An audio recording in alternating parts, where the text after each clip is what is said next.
Hey everyone, look right over here at the screen. Make sure you are ready, that's right, ready to hear about Samson. That's right, I said Samson. Sweet, looks like you are ready.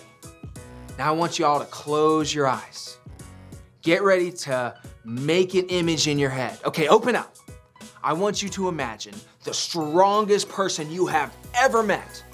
Imagine that person had the strength of Superman and the skills of LeBron James, but the look of Tarzan. Can you see that person? Okay, then that is the type of person we're gonna talk about here today. You can read about him in the Bible in the book of Judges. Now his name was Samson. Last week we talked about how Gideon had defeated the Midianites with God's strength. God's people were once again free to live in the promised land in peace. But sadly, after some time passed, the Israelites once again drifted away from God. So God allowed the Philistines to take over. They began to bully the Israelites. You know, bullies?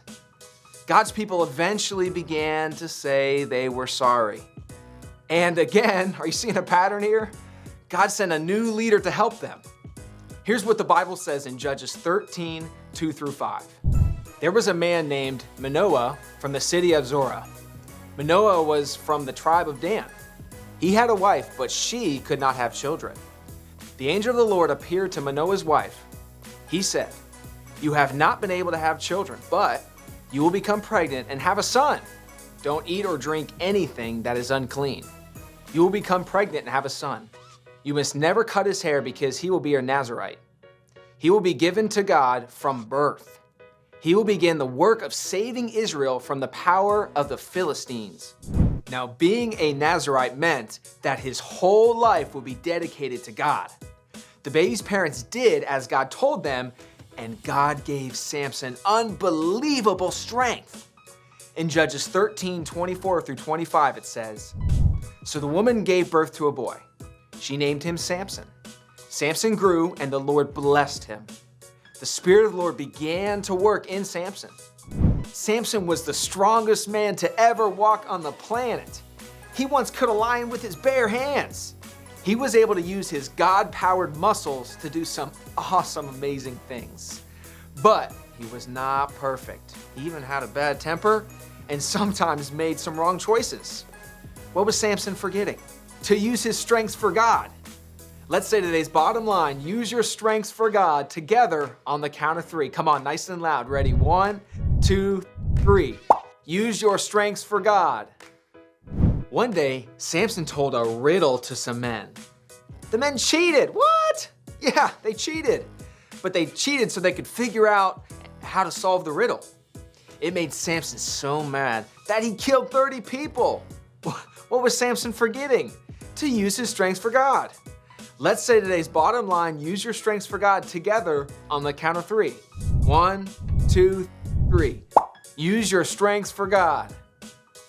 Another time, Samson got so angry at the Philistines that he caught 300 foxes, that's a lot, tied them together in pairs with a torch in the middle, and set them free in the grain fields and vineyards of the Philistines. Is that crazy or what? All of the fields were burnt down. Samson was eventually tied up with rope by his own people and delivered to the Philistines. After breaking the ropes, Samson fought and killed 1,000 Philistines, get this, with the jawbone of a donkey, and was able to escape. Now the Philistines really wanted to catch Samson, so they tried to trap him in a city called Gaza by closing the enormous city gates. Samson was so strong that he picked up the city gates and carried them 38 miles away, allowing him to escape again.